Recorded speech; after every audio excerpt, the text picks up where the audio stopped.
What's up, my fit lifers? It's Kara Corey here, registered dietitian, for another episode of Dietitian Talk. I'm doing a video today on intermittent fasting, which is something you guys have been asking me to do a video on for a really long time, especially since the Hodge twins have been using intermittent fasting for a very long time. And I know recently a lot of people just started asking me again to do a video on this. So this actually came at a very perfect time to do this video. You guys know I am prepping for a competition right now, and I've been trying some different things with my diet, and I kind of just realized out of nowhere, not purposely, that I was practicing intermittent fasting, basically. Not even realizing it or really trying to or attempting to. I kind of stumbled upon it. So this was good timing to do a video to kind of talk about it, talk through the basics of it and what my thoughts and opinions are on it. So the first thing I want to talk about is basically, what is it? People hear intermittent fasting and, you know, I'm a skeptic myself being a dietitian when I hear of people doing long duration fasts or like those skinny teas and all that bullshit. But hear me out a little bit on the intermittent fasting, because it doesn't mean you starve yourself. And really, if you think about fasting and the process of fasting, there are various religions out there that have been using fasting as part of their religion for many years. And I think just the thought of fasting sounds scary and it sounds unhealthy, and I totally get that. But let's talk a minute about a fed state versus a fasted state. So if you're fed and you've eaten a meal, your body has this period of time where you have to digest, you have to absorb all your food, you have to digest it. During that period of time, that duration can be about 3 to 5 hours that you're actually digesting and absorbing all that food. And during that time, you're not really able to dip into those fat stores and actively be burning stored fat. It's very difficult. And also during this time, this kind of absorption, digestion period of time, your insulin levels are going to be much higher than normal because you've just eaten a meal. Now, if we talk about a fasted state, this is really that post-absorptive, that's a word, I'm just not saying it that well, that post-absorption state, where your body is done digesting, absorbing all of your food. That really occurs about 8 to 12 hours later. About 12 hours later, you can say you're in that fasted state, or that kind of starvation state almost. So 12 hours, if it takes to get there, think about it for a minute. Most of us aren't getting there. Maybe you are if you know, from how much you sleep at night and depending on what time you eat in the morning.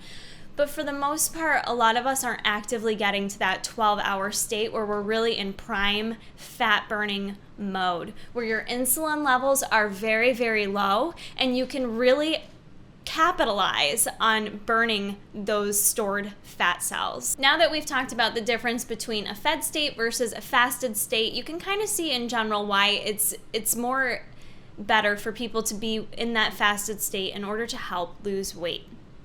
Now, there's a bunch of different approaches to intermittent fasting, various different types of days that you can do this or ways that you can do this. I'm going to speak more of the approach of Lean Gains. If you guys have heard of him or followed his approach towards intermittent fasting, I'm going to talk about this approach because it's basically what I realized I was doing, not even intentionally. Now, this approach basically uses an 8-hour window where you're going to eat and a 16-hour fast. So truly with intermittent fasting, at least with this approach, we're not talking about changing what you're eating whatsoever. We're not talking about decreasing your calories anymore or making any other modifications. We're truly just talking about changing the pattern and the time of day that you're eating. So I think when you think about it in that context, it makes it very simple. Most of us think about dieting, it's very difficult. You have to be in a caloric deficit. You have to be in starvation mode. No one wants to be in starvation mode for a long period of time. It's hard to sustain. But when you think about this approach with intermittent fasting, while it sounds kind of scary and unhealthy because you hear the term fasting, it actually is very simplistic, and I really like it, and it's actually made prep a ton easier for me. So with this approach, like I said, it's an 8-hour window where you're eating. Again, depending on your lifestyle, it doesn't matter what time of day you're doing that 8-hour window. It just has to be an 8-hour window. So for me, for example, I noticed being on lower macros right now because I have to cut pretty hard. Being a teeny tiny person, I have to do some hardcore cutting to really lean out, okay? So for me, I noticed on very low macros, I just preferred to eat more and feel satisfied. So I noticed I was eating most of my food between like 8:30 in the morning, and I would have my food finished by 4:30 by the time I left work for the day. Wasn't trying to do it that way. It just seemed to be what was working for me. The reason why I like that, like I said, I don't have a lot of food to eat right now. For me to spread it out between 6 to 8 meals, number one, eating 6 to 8 meals a day can be extremely time consuming. I used to eat that way. I'm sure those of you watching this maybe eat that way right now or know people that do. There's nothing wrong with that. If that approach works for you, good. But for me, I notice, working an 8-hour day, having a lot to do, it just is like much easier and simpler and like less stressful for me to not have to think about trying to spread out my poverty macros into 6 to 8 meals a day. So I just kind of stumbled across it, and I also really prefer that after I do a fasted workout in the morning, going to work and just having a nice big meal makes me feel physically very nourished. I feel like I'm feeding my body well because I get a good amount of carbs, protein, some healthy fats in, and I'm not having to worry about spreading it out. I also feel like mentally it's just helped me a lot.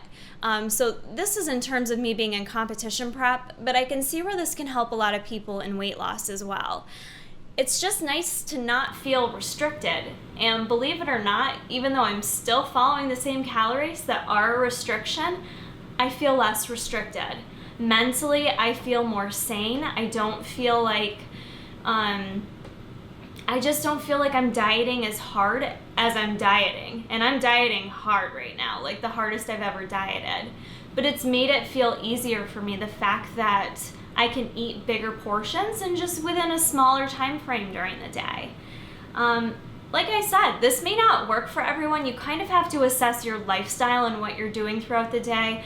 And there are different approaches of how you do intermittent fasting. Some people do a smaller window of eating. Some people only do 4 to 6 hours.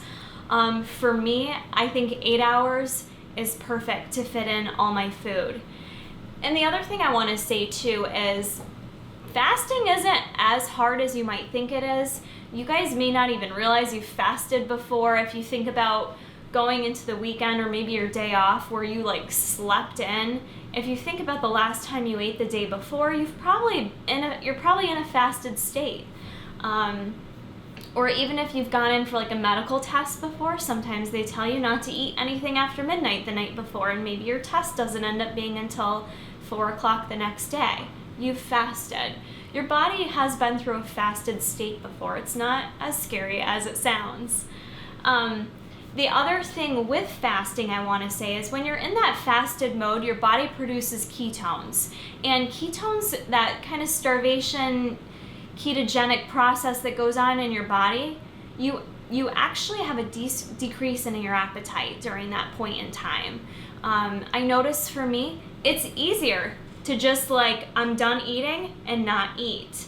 And your body adjusts to that, and you kind of have this decrease in appetite when you have that ketone production.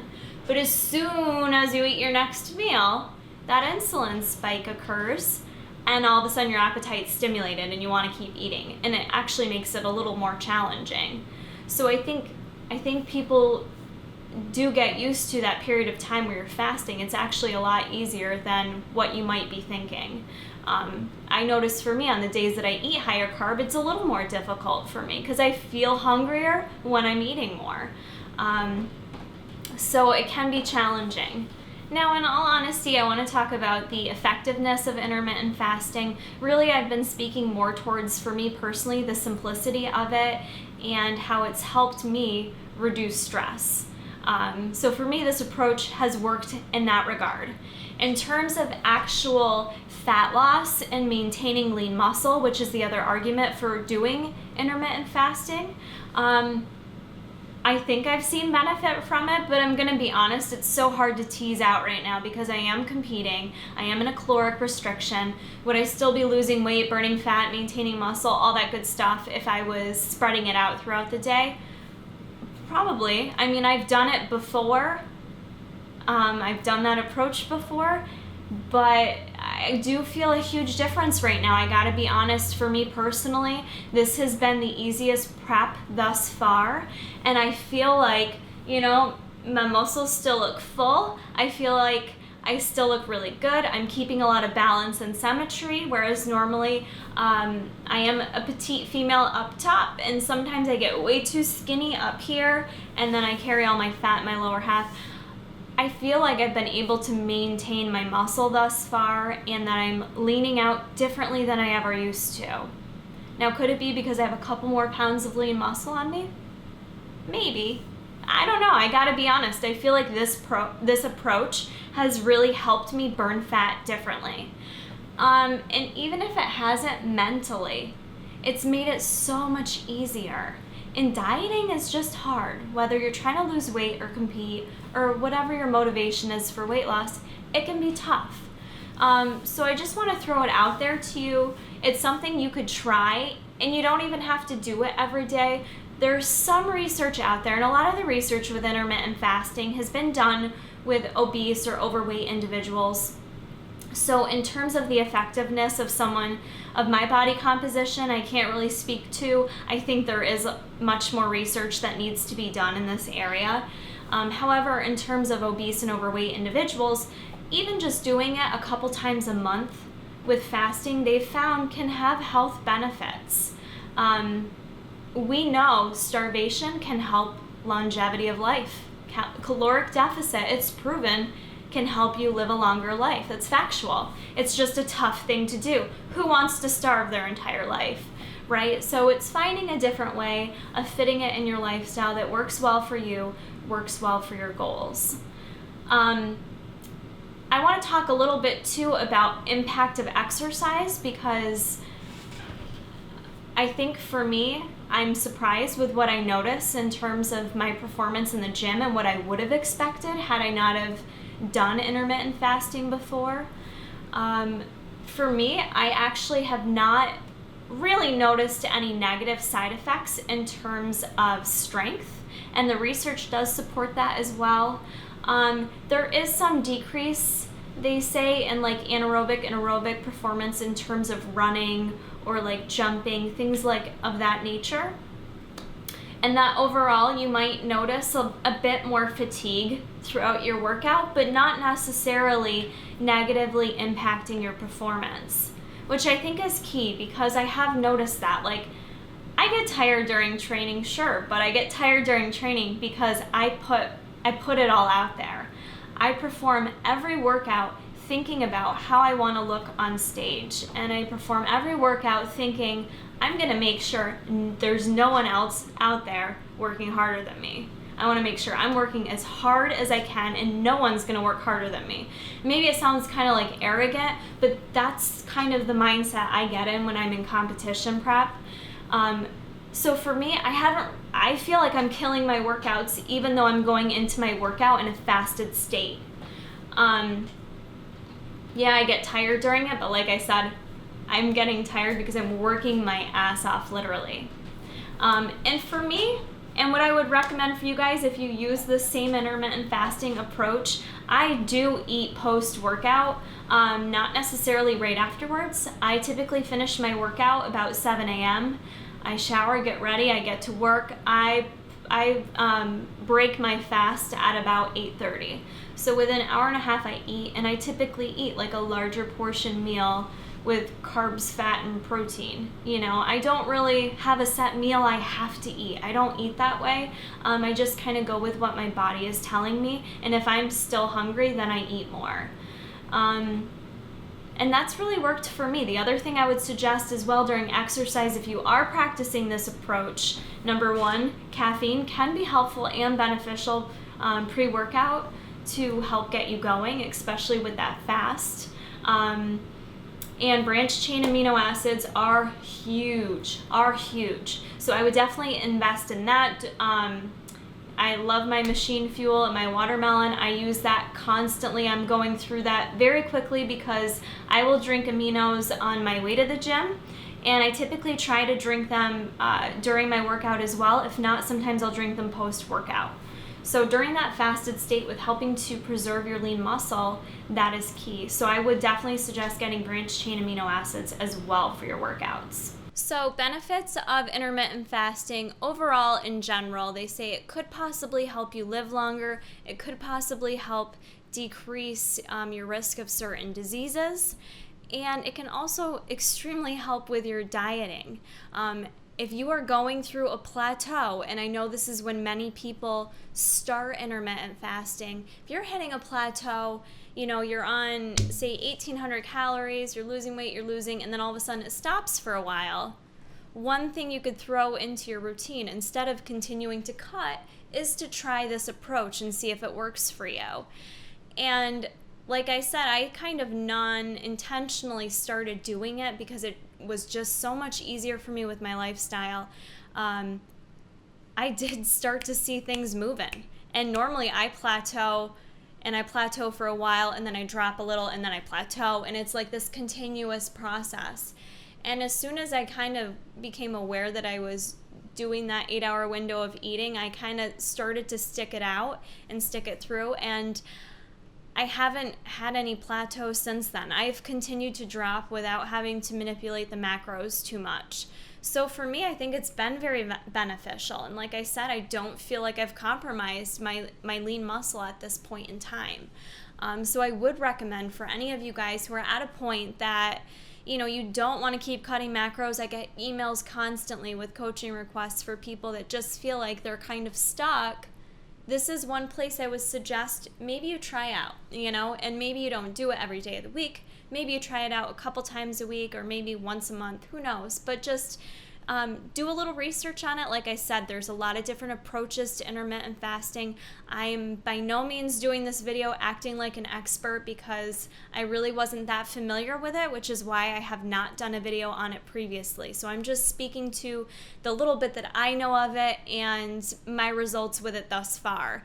In terms of it being bad for your health or dangerous, not necessarily. I don't believe so, but the one thing I do want to caution with being a dietitian, for anyone out there with medical issues who are on medications, for instance, diabetics, I probably wouldn't recommend you mess with intermittent fasting. So I just kind of want to put that disclaimer out there. I'm kind of speaking to the general healthy adult here. So for those of you that do have severe medical conditions that require medications, insulin, things of that nature, I would definitely speak with your doctor first before doing any type of intermittent fasting type program. But for me, like I said, I can't stress enough, it has extremely reduced my stress. I personally love coming home at night because I have to work out after work. So I finish my meals by 4:30. I go to the gym. I do my cardio if I need to, or my yoga, whatever I need to do. And then by the time I commute home, it's like 7 o'clock at night. And I have 18 things I need to do when I get home. I need to pack my bags for the next day. I need to take care of laundry, client emails, etc., things of that nature. It actually makes it nice for me to not come home and open that can of worms in the kitchen. You know what I'm saying? Because sometimes once you get started, you want to keep going, especially after work. You can ignore your appetite all day long, and then you get home from work, and some people, that's just your outlet, is to just keep eating at night. So for me, it's actually, I noticed that as one area. It's extremely helped me. It's not hard for me to come home at night and not eat now. What I do is if I'm finished my macros and I finish that window of eating, I typically just, have like some branched chain amino acids, or I'll have like my greens drink, something of that nature to fuel my body, but not take in a ton of calories. So that's kind of my experience with intermittent fasting in a nutshell. I know it's kind of general and all over the place. Hopefully you guys found it a little bit helpful. If anything, you now know a little bit of my opinion on this subject. So please feel free to comment below on what your experiences are with it or what your thoughts are on it. And as always, if you guys have any other questions or topics that you'd like me to address, please comment below. Don't forget to hit the little thumbs up button. It helps me a ton. Please subscribe if you don't already. Share this with others and keep checking back. Bye. Okay. Yep, and just a little bit of the shoulder coming perfect. Okay. So you could do it that way with the bent leg, Okay. or you can just kind of go like this and do nice and hard, because now you're going to show just everything from here to here, okay? But always remember, this has to be angled like this towards the judge face, completely sideways. So like I said, it's a preference, whatever you feel more comfortable doing. Okay. All right, now this is easy, the transition. Turn it back around, remember, on your balls of your feet, step it forward.